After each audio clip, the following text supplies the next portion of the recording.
Good evening, ladies and gentlemen. Welcome to Lost Mariners Remembered, and I'm Murdock, and let's get underway.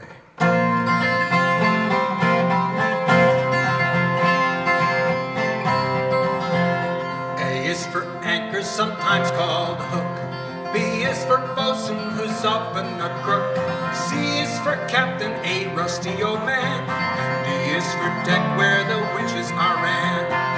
E is for ensign, high up on the spar. F is for fireman, who throws the slice bar. G is for galley, where the cook does his stuff. And H is for hatchway, where one falls it up. So merry, so merry, so merry are we. No mortals on earth are as happy as we. Sing I-derry-o, derry-I-derry down. You hear the boys grog and there's nothing goes wrong. I is for iron ore that the ships carry. J is for Jane, we all love but won't marry. K is for keel, deep down in the sea. And L is for locks at Sault Ste. Marie. M is for mattress, all full of bed bugs. N is for navy, means we eat from our mugs. O is for oiler, all greasy and gray. And B is for butts, which he runs night and day. So merry, so merry, so merry are we. No mortals on earth are as happy as we. Sing I-derry-o, derry-I-derry down. You see the boys grog and there's nothing goes wrong.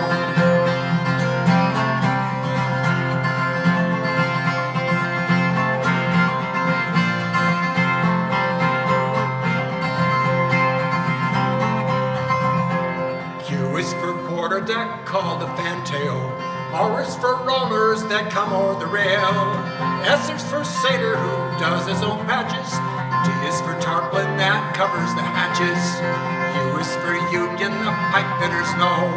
V for ventilator down which the winds blow. W for windlass that pulls up the hook. And X the signature of our scholarly cook. So merry, so merry, so merry are we. No mortals on earth are as happy as we. Sing I-derry-o, derry-I-derry down. You see the boys grog and there's nothing goes wrong.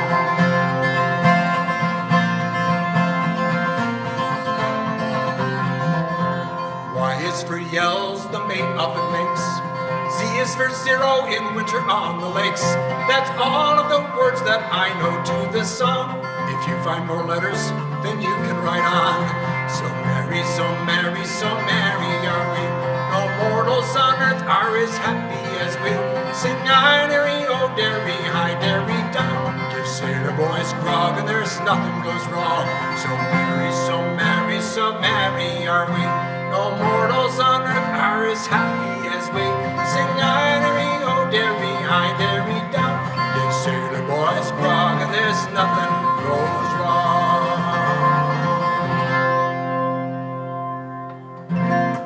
That's a song called The Sailor's Alphabet, and it was collected by Ivan Walton back in the early 1930s from a fellow named Walter Head of Picton, Ontario. And what is interesting is that he learned that just a few years before on a steamer on Lake Ontario called the Selkirk.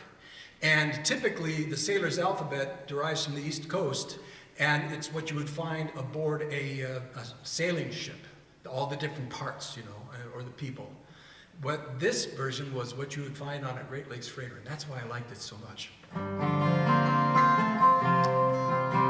I thought I'd do one of my songs for this event, because it is to remember the Lost Mariners. I was inspired by a fellow named Captain Ed Begance for this song, also known as the Commodore here in Detroit. He told me some wonderful stories about being on the Great Lakes as a young man. He got started being shanghaied on a vessel called the Tajmu, as a matter of fact. Actually, they showed him the dining room, and then they showed him the galley, gave him an apron, and then they took off for Port Huron. He had to tell his grandmother, "I won't be home for dinner." But he also said, things happen out there on the lakes. There's some times where it's so beautiful, especially up on Lake Superior, when in the lower lakes it's hot in the summertime. Up there, it's so nice and cool, and the water can settle right down, and if you're on a midnight passage and there's no moon out, the stars are so close, they're reflecting off the lake surface just like you're sailing through the heavens.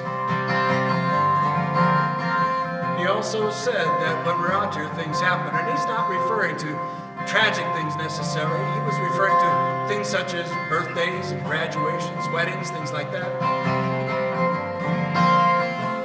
And that's what this song is about, called Standing at the Wheel. Midnight on Superior, the midnight watch is on, and the dim glow from the gauges lights the pilot house till dawn. The star-filled sky above on this still and moonless night mirrors off of the lake surface in dazzling starlight. It's like I'm standing at the wheel of a graceful ship, just sailing through the heavens on a timeless trip, like a flower that opens its petals unfurled. All seems right with the world.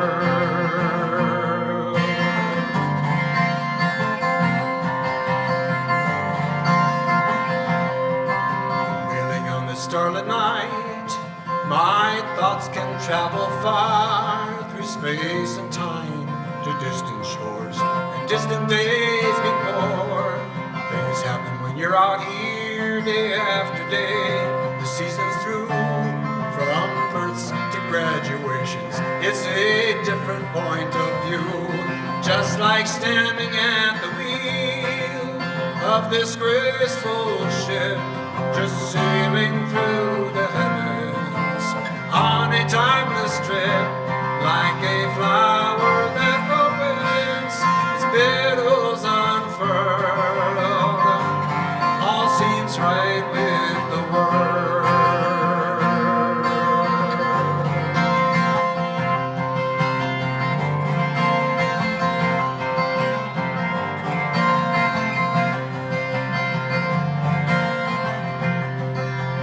Midnight on Superior, the midnight watch is on, and I won't stop thinking of you until the break of dawn.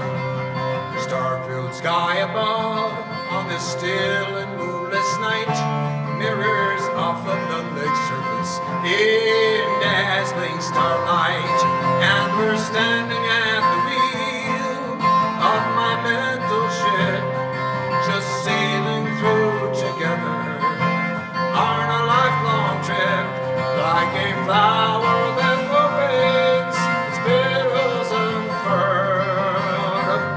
All seems right with the world, like a flower that opens its petals unfurled.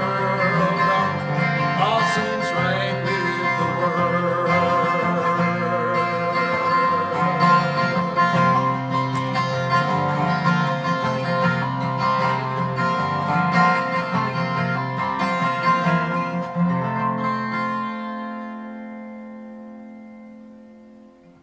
Standing at the wheel. Now,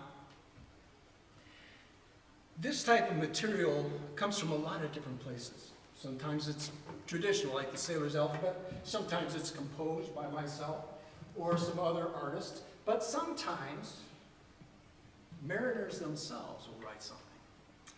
And I met this fella in Astoria, Oregon. I was doing a program of Great Lakes folk music out there. And I met a fellow named Wesley Gino Leach. And he was worked on the lakes from, I think, 71 or so up to about 74. And many years later, I saw him at a music festival in Mystic, Connecticut. And he said, I wrote you a poem. And he said, there was this one vessel I used to work on, and we really loved the vessel, but we thought the name was just absolutely crazy. Not a good name at all. And so he immortalized that vessel that was part of the Pittsburgh Steamship Company, the Tin Stack Fleet. best was the Alvin Dickey, and this is his poem, Alvin Dickey with the Tin Stack Fleet. I'll cut to the chase, I ain't ashamed. Loved that old slab, hated her name. Didn't have that Great Lakes Gitchy Goomy ring like the Mohawk Deer or Seaway Queen. Didn't pack a punch like the Powell Stackhouse. Man, I flat out lusted for the name on that bow. Alvin Dickey, read 'em and weep. A coal-burning straight decker with a tin stack fleet.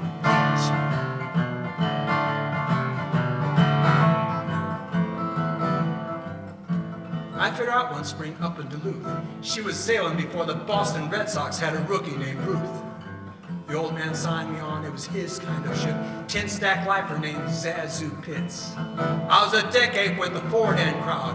My watch partner was the one and only Jake the Bomb, for crying out loud. We were amongst the creme de la creme of the inland seas, the crew of the Alvin Dickey with a tin stack fleet.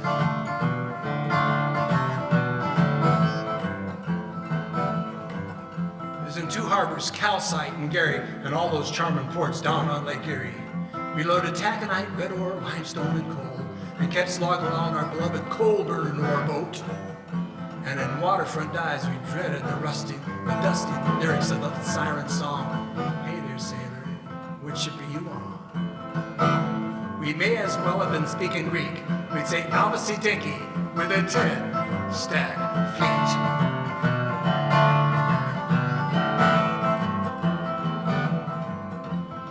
Us Hanyongs didn't know what Alvin Dickey was, hadn't a clue. Which is mine hooked up with Ellie Block or Daniel McCool. She wrote out the perfect storm of 1913. We knew she was charmed, but I never saw a Dickey tape to on a decade's arm. She wasn't Chicago trader, Red Wink, or Yank Canuck. When other ships sank, the Dickey stayed up. Didn't need help from Byron Shelley, Yeats or Keats. Sailed from 1909 to 73. Alvin Dickey, a coal-burning straight decker with a tin stack fleet.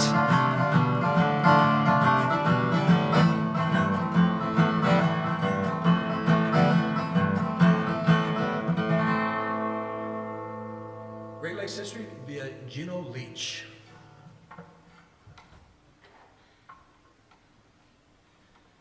Now, a number of years ago, I guess 7 years ago, something like that, Pam Leander and her husband found an interesting artifact off Harson's Island, little bottle that had a note in it. And the note was scribbled on it was having a great time at Tajmu. Now, many of you Detroit natives know all about Tajmu Park, but if you're from abroad, Tajmu Park was kind of like, Cedar Point nowadays, or maybe even, a smaller version of Disneyland. It was a place where you could get away from the heat in the city in the summertime, and quite a wonderful, a lot of boardwalks, pavilion, etc. And this particular song talks about these two gals who were just out on a holiday, and just kind of wrote this note and just as a lark threw that out into the river. And lo and behold, almost 100 years later, this was found, and this is for Pam, called Out on Holiday. A bottle was found the other day. It was lost in time and tucked away. On a riverbed it lay, 100 years or so. And there inside a note was found, a simple sentence written down by two young girls adventure bound on that river long ago. Having a great time at Tajmu was the message written there. On the back of a piece of paper, a white star line's affair. Just a thought and a moment's notice, jotted down without much care. Transported through a century to our keeping and repair. A fleeting moment frozen from the past, at present to be shared.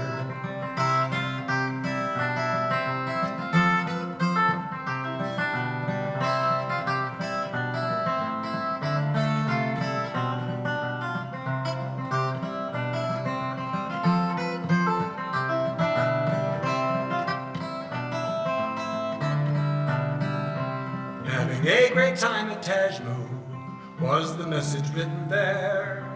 On the back of a piece of paper, a watched our lines of fare.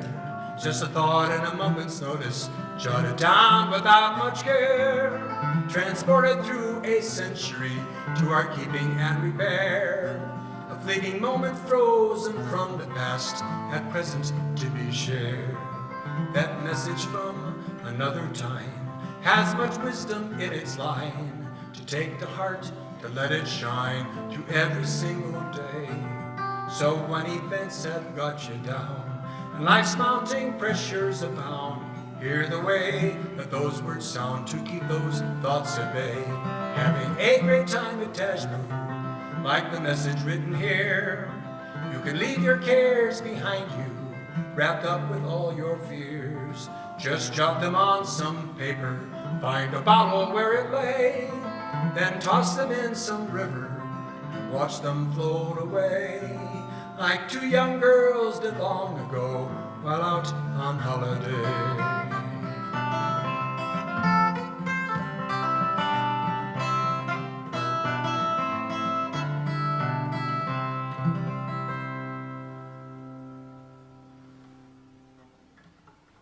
Now keep in mind, that is metaphorical. Don't actually go out and do that. Don't go throw stuff in a river. You don't want to do that. But I thought it was a nice way to kind of capture the old days and the seemingly carefree way they lived. I know they had a lot of difficulty, especially 100 years ago in the country. And speaking of a long time ago, back in 2013, what's so much fun here on the Great Lakes is that every 3 years or so, we get visited by the Tall Ships, the Tall Ships Challenge. And it's about every 3 years. And in 2013, I was playing a lot of the events in Chicago and Cleveland and Bay City and Green Bay, and was really enjoying it. Now, remember, in 2013, it was the 100th anniversary of the White Hurricane, the Great Storm, 1913. And what was, the last show that I did was in Erie, Pennsylvania at the Maritime Museum for their big event at the end of the season. And I was thinking on that as driving back home, that there was a vessel that I had missed, that had been in all the previous ones.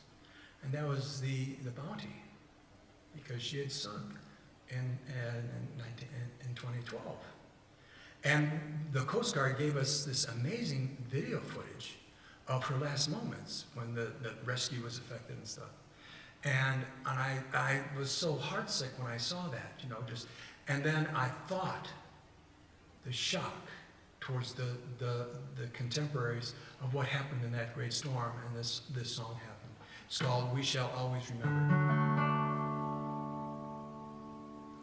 We shall always remember when the storms rage o'er the lakes, the strength of heart and purpose that each sailor always takes, and those ashore and waiting for their loved ones' fond return as they search the seething shoreline while at home the fires burn.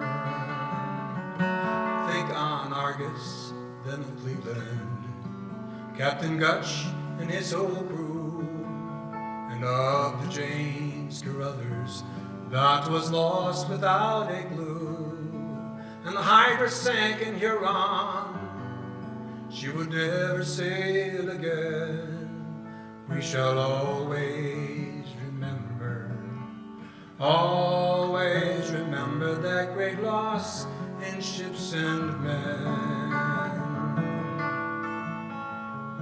There was the Lee Field built in Scotland, lost our superiors north shore, and the big John A. McGee, Captain Nye, and 22 more.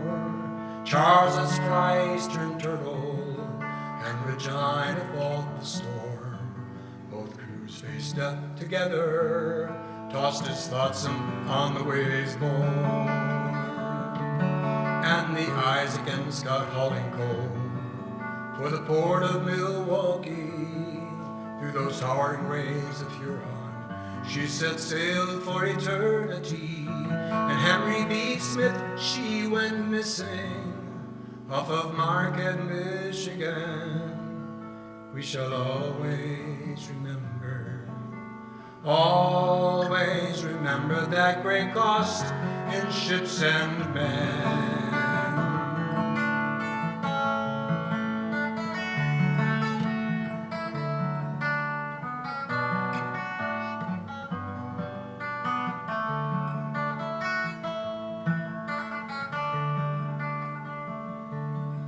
There were sailors from the Wexford, lost up lifeless on the shore near Port Huron, the only crew then of her sinking, nothing more. Here he took its toll in Buffalo, like ship 82 at last. Goodbye, Mary, wrote her captain, ship is breaking up fast. There were many more ships confounded in that huge November gale. Some were written off as wrecks, while others again would sail. But the strength of heart and purpose that each sailor always takes, we shall always remember that great storm that savaged shipping o'er the lakes.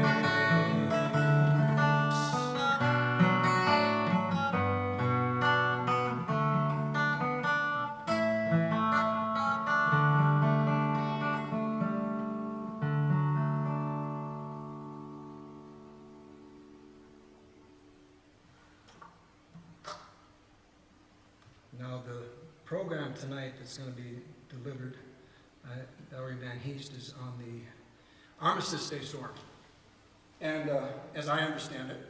And just a little side note, remember Ed Begance? I talked to him about standing at the wheel. He told me one of the interesting things that he did was in his first command. It was in Lake Michigan, and his vessel, I think it was with the Pittsburgh Steamship Company, or U.S. Great Lakes Fleet. I can't keep it all track anymore. Too many words in my head. But he was off of Graves Reef, and he said the stern got so close, I thought she was going to take out the light. And the only thing that saved him was the backwash. And it was just like, that's pretty amazing. And it gives you that little kind of a personal feel, because Ed was, Captain McGans is from right here, you know. And that little personal anecdote that I think is just, that's not in all the newspapers, you know. I'll finish up with a poem that was written by Joe Lincoln and appeared in Harper's Magazine in 1899. And it's called The Lifesaver, and it's a testament to the life-saving service. Surfmen, sometimes they're referred to as storm warriors. And the Coast Guard's motto is Semper Paratus, which is Latin for always prepared. But the predecessor had kind of a secondary motto that went like this. Regulation states, if there's a wreck ashore, we have to go out.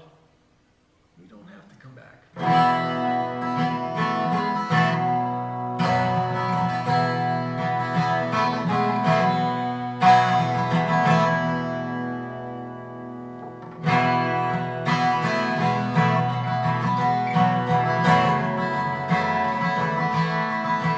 When the Lord breathes His wrath o'er the bosom of the waters, when the rollers are pounding up and down along the shore, when the mariner's thinking of his wife, sons and daughters, and the little home that he may never see anymore, when the birds are white and yeasty and the shoals are all a-frothing, and a wild nor'easter's cutting through the rigging like a knife, through the seething roar and screech, he's patrolling on the beach, he's the government's hired hand.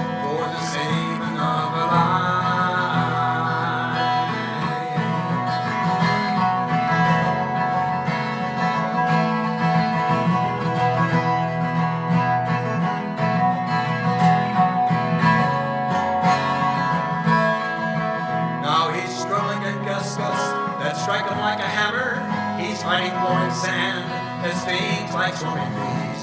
And he's listening through the whirlwind and the thunder and the clamor, oh, listening for that signal of distress from the seas. He's breaking ribs and muscles, launching lifeboats in the surges. He's driven wet and aching and chilled in every bone. But his brain shows from death back to flesh and blood and breath. And he never stops to think about this life he calls his own. He says, we have to go out, we don't have to come back. We have to go out.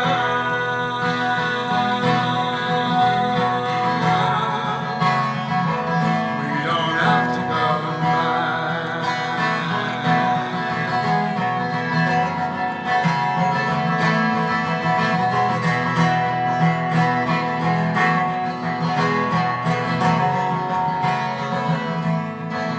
Now he's pulling at an oar that is freezing to his fingers. He's a hand outstretched as though he's clinging to a wreck. And he knows destruction's nearer every minute that he lingers. But it doesn't seem to bother him as seas roll the deck. He's dragging draggled corpses from the clutches of the combers. It's the kind of a job most common men would shirk. But he takes them from a wave and he fits them over the grave. And he doesn't think twice, it's all in his day's work. He says, we have to go out, we don't have to come back. We have to go out.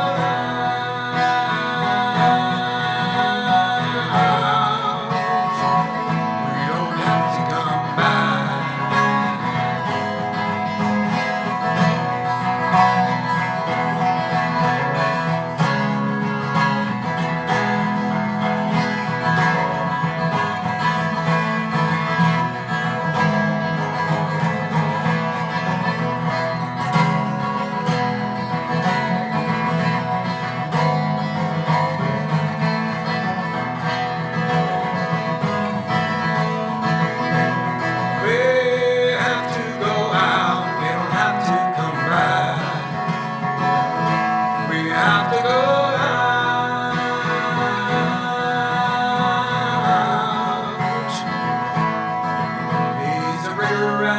Swimmer, sailor, undertaker, and he's run at every task every one of them the same. He'll risk his life for others in the quicksand and the breakers, and 1,000 wives and mothers always think to bless his name. He's an angel dressed in oilskins, he's a saint and a sou'wester. He's as plucky as can be, he was ever made, and even then, he's a hero born and bred, but it hasn't swelled his head. He's just one of many U.S. government hired men who say we have to go out, we don't have to come back. We have to go out. We don't have to come back. We don't have to come back.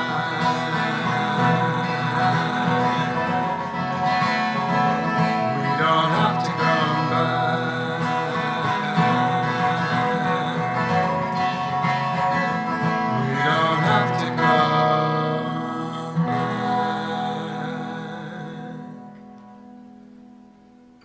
Thank you very much.